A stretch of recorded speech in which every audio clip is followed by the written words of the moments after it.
Hello coders, welcome to my channel. I am Aniket and today we will be discussing the problem from LeetCode weekly contest 503 question number 3 minimum operation to sort a permutation. Let's read the problem. You are given an integer array nums of length n where nums is a permutation of the number in the range 0 to n minus 1. I hope you understand permutation. What is permutation? Permutation is a rearrangement of all the elements of an array.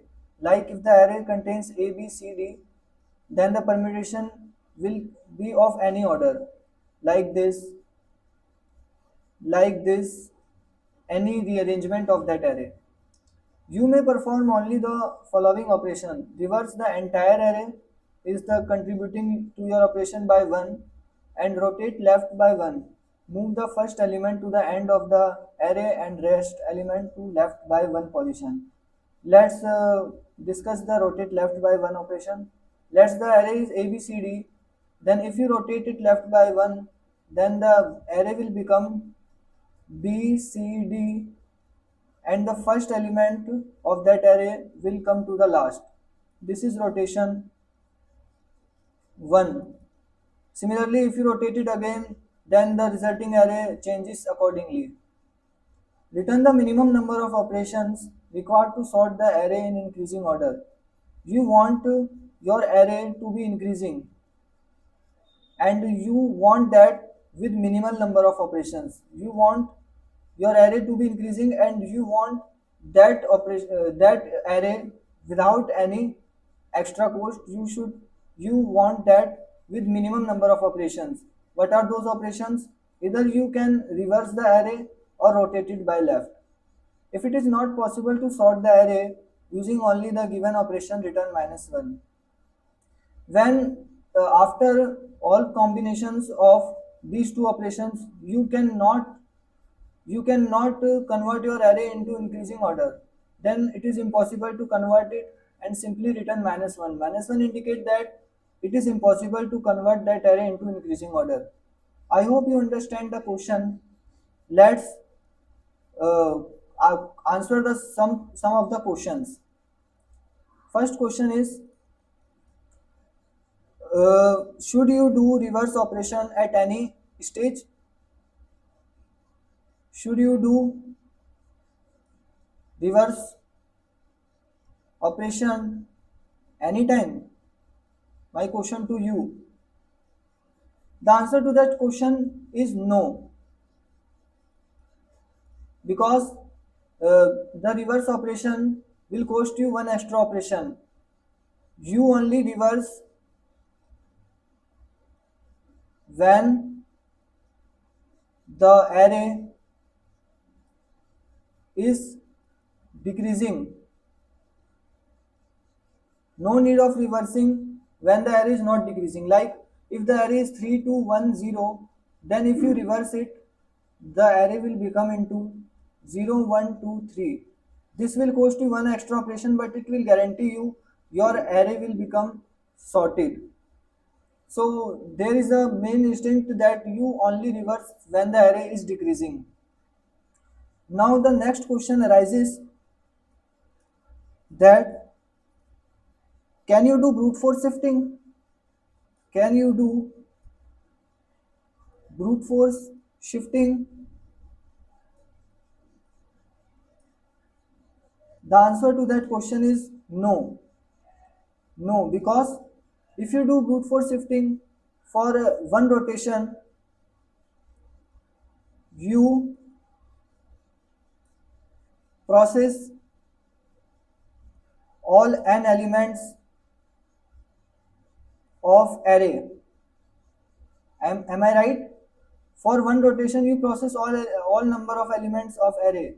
It might be possible that you you you you can you should uh, choose all number of rotations, like rotation 1 times, rotation 2 times, rotation 3 times, or rotation n times. So for each rotation you process n elements, and for n rotations it might be possible that you require n rotations to sort the array. For n rotations you process all n elements, so the complexity will become huge, that is order of n square, which is not optimal. So what you do, you should double the array. You should double the array. Like if the array is ABCD, then you should double it and convert it into ABCD again. This is the final array which will help you to reduce that complexity O of n square to O of n. How? First you consider this test case. First you consider this subarray for rotation 0.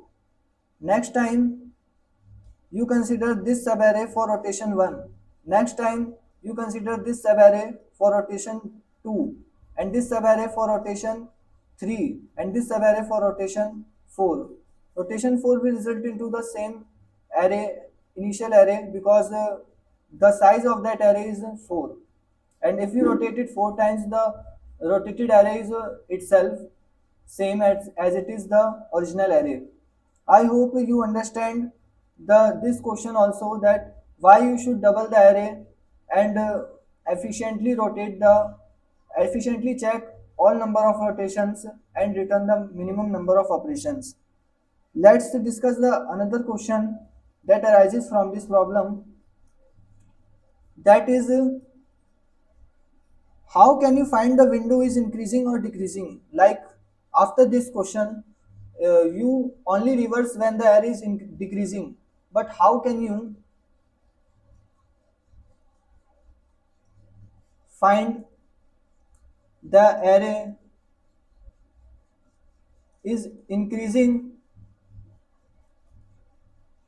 or decreasing? Because if you find your array as increasing or decreasing at any point of rotation, then you can simply return your answer. So how can you find your array as increasing or decreasing? So you can find that if you brute force first. The answer is, can you do brute force? For brute force, you should check.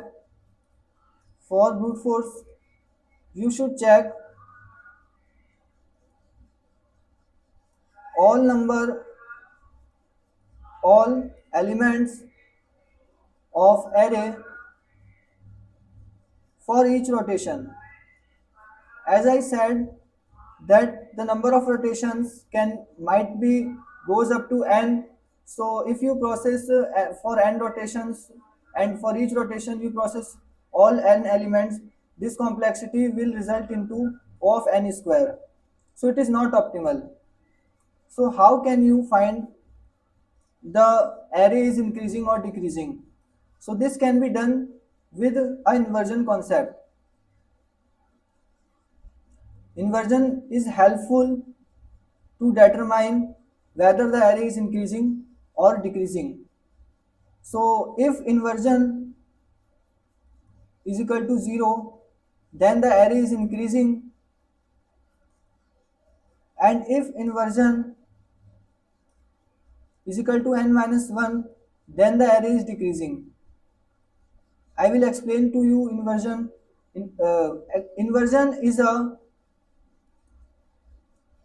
number of indices where a of I minus 1 is greater than a of I. Let's explain this with a test case. Let's say you have an array 3, 4, 5, 7, 2 and 3. Then what is the number of inversion in this array? If you consider this 2 is lesser than 3, so it is not held in this case. 3 is lesser than 7, so it is not present. 7 is lesser than 4, no, 7 is greater than 4. So here is an inversion, one inversion. 4 is greater than 5, so here is 2 inversion. 3 is lesser than 5, so here is no inversion. So number of inversion is 2. So in this case, the number of inversion is 2. So you can easily say that this is not increasing or decreasing, because for increasing the number of inversions should be 0 and for decreasing the number of inversions should be n minus 1. Here the n is 1, 2, 3, 4, 5, 6. 6 the number of elements in the array. So the number of inversions should be in this case either 0 or either 5. But in this case the number of inversion is 2, so it is not decreasing and nor increasing. Let's say you have an array 1, 2, 3, 4, 5.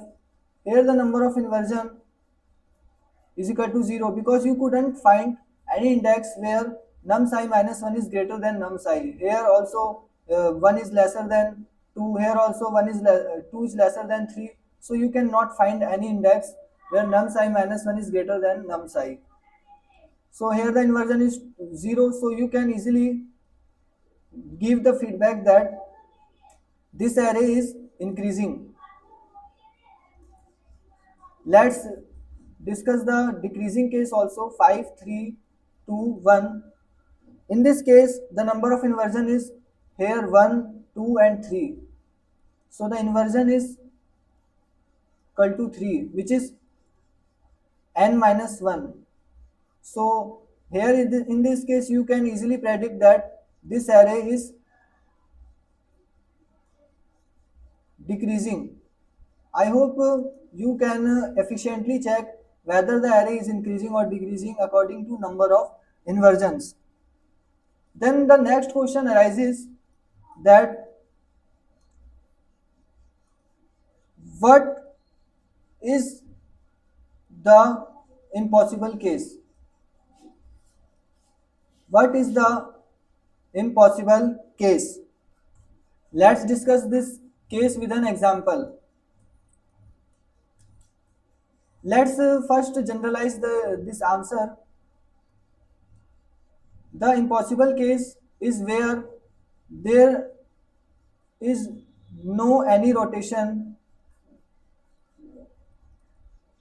where the inversion can become 0 or n minus 1. If that is the case, then you cannot determine that is the impossible case. Let's uh, do this with an example like 2013. 2013. If you double that array, then it will become 2013 again. Then it will size you 8. Let's define a window of size 4, and every time I will move to the next window. First in this window, what is the number of inversion? The number of inversion is where the num psi minus 1 is greater than num psi. Here it is not, here it is not, here it is not, here it is not. No, here it is present. Ai minus 1 is greater than ai. So inversion is equal to 1 in first window. Let's go to the next window. If you go to the next window, then the 2 will be out of the window. So due to 2 the inversion is increases. So you should decrement your inversion by 1 because of first because of hello students, because of network issue I have to explain this question again to you, that what is the impossible case? There is no any rotation where inversion can become 0 or minus 1. So in any type of rotation, if you cannot result into 0 number of inversions or n minus 1 number of inversions, then you simply call that case as impossible, where you cannot convert your array into an increasing array. Let's try run this. Let's see this example with an example with this test case, where 2013 I have double it because of efficient rotation processing. First window will contain 4 size first window is of 4 size, then count the number of inversions. Here the number of inversions is only 1 because 2 is greater than 0, so here the number of inversion is 1.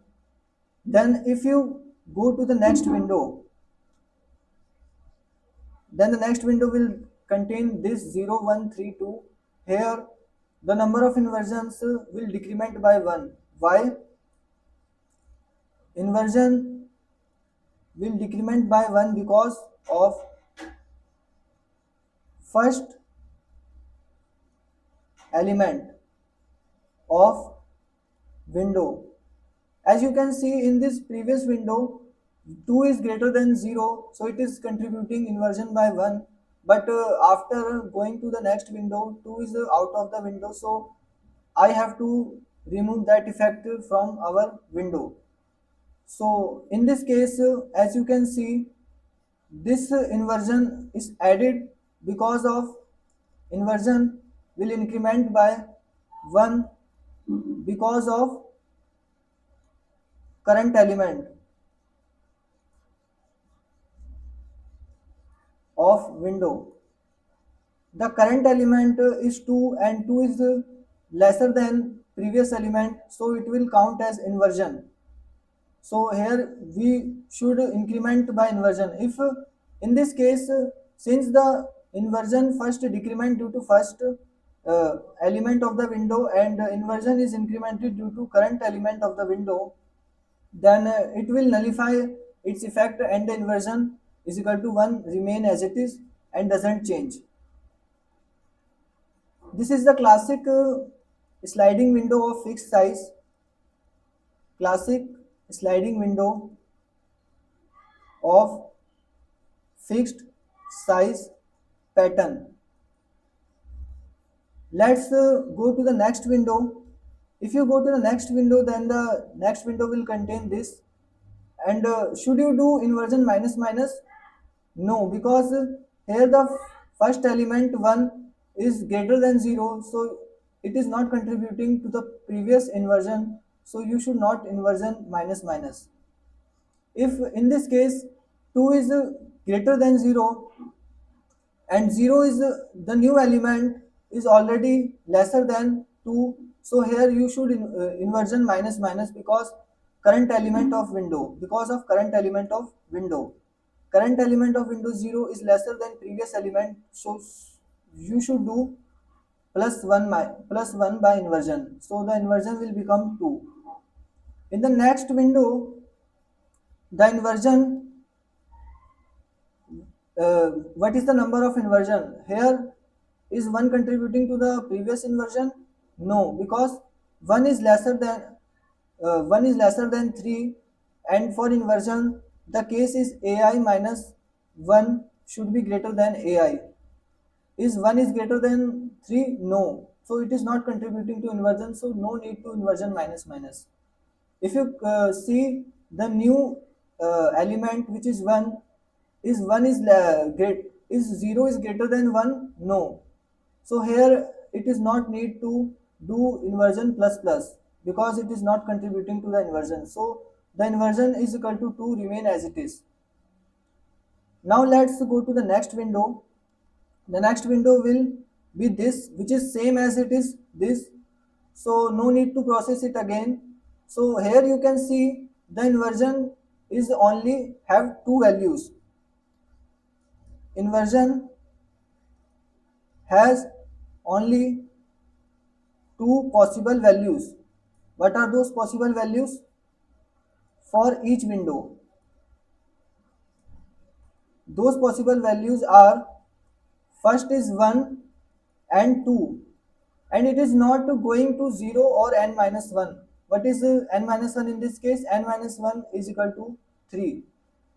So since it is oscillating between 1 and 2, so it is impossible to convert it into an increasing array.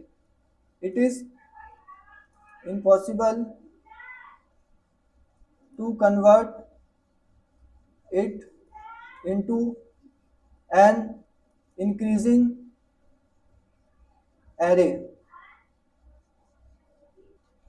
And now I will combine all these observation and dry run a test case, which is this test case. Let's see the test case. That is 102. Let's dry run it. If we see test case 102, there if you rotate it left, because it is not decreasing, so you rotate it left, so it will become this. And if you again rotate it left, because it is not decreasing, so you do again rotate it left, so it will become 210. Now it is decreasing, so you have to reverse the array, then it will result into 0 1 2. So how many operations you need here? This is the initial array. You need one operation in this, you need one operation in this case also, and you need one operation for reverse. So there are three operations. So should you return 3 as your answer? No, that is wrong. Why that this is wrong? Because there is one other optimal way to get the array in increasing fashion. What is that way? First you consider 102 to reverse. If you reverse it, then the array will result into this. And then if you shift it leftward, then the array will become this. So this will cost you one operation and this will cost you one operation. So there are only two operations required to convert this array into an increasing array. So what is the answer? That answer is should be 2. So there are only two cases. After getting number of test cases, there are only two cases. There are only two cases. First case is do normal operations, and the second case is do normal operations on reversed array. Let's say this case will cost you operation 1 and this case will cost you operation 2, then you should return the minimum of two of them. You should return the minimum of operation 1 and operation 2 as your answer. I hope you getting this. Similarly, I do all these observations and intuitions in my code also. Let's jump to the code. I will discuss in my code only for case 1, and case 2 is symmetrical, so no need to discuss it again. Where is my code? Let's see. Here is my code. So let's discuss this code again according to our observation. First, we initialize our check boolean variable, which is initialized to false. If we are able to reach at any inversion where inversion is equal to 0 or n minus 1, then the check we have to convert check to true, so that we can easily track at last whether the check is true. If check is true at last, then it is possible to convert it into an increasing array. If check is not true, then it is not possible to convert the array into increasing fashion. I uh, I use a variable. I use an array help1 which stores the double element of the original array. Let's say this help1 I will store all elements nums I. Let's say nums I is abcde then help1 will be abcd two times of nums, that is 2 times of n. This loop will run 0 to 2 times of n. First, I will initialize the inversion to 0, and whenever in first window is I will process first window initially, and first window I will count all inversions. And in the first window itself, I found that the inversion is 0, then return simply 0, no need to do anything. And if the inversion is n minus 1, then simply return 1, which is denoting that you only need to reverse the array. Reverse and not don't do anything, just return 0 as your minimum operation. Then I will go to the next window again, just like sliding window. This is the case of classic sliding window of fixed size. So here, whenever help 1 I minus 1 means due to first contribution, inversion is incremented. So now due to first element, it should be decremented to nullify the previous window effect. And now due to current window, it should be incremented if it contributes to inversion. And at every iteration, you should increment your operation by 1, because the operation 1 will incremented due to rotation operation. If inversion is equal to 0 or inversion is equal to n minus 1 at any step, you should you should store true in your check variable to denote that it is possible to convert the array into increasing fashion, and not need to do anything and break out of the loop. If you reach at a case where inversion is equal to n minus 1, then in this case also you should store true into your check variable and do operation 1 plus plus, which denote the reverse operation, extra reverse operation needed to do increase fashion, and finally break the loop. Simply this same task I perform for operation 2 also. I operation 2, let's say the array is ABCD, then help 2 will be DCBA matlab means double of the reverse of it. If you reverse it DCBA, then the help 2 array will be DCBA, and DCBA means double the array DCBA. Now similarly, I count the number of inversions in first window and use a classic sliding window for our help to array. Classic sliding window for our help to array, and if at any case our check boolean variable will not be able to become true, so return -1. This will denote the impossible case. And if you can convert your array into increasing fashion, then you should return the minimum of operation 1 and operation 2. I hope you understand my code and intuition clearly. Please like, share and subscribe my channel. Thank you for watching my video.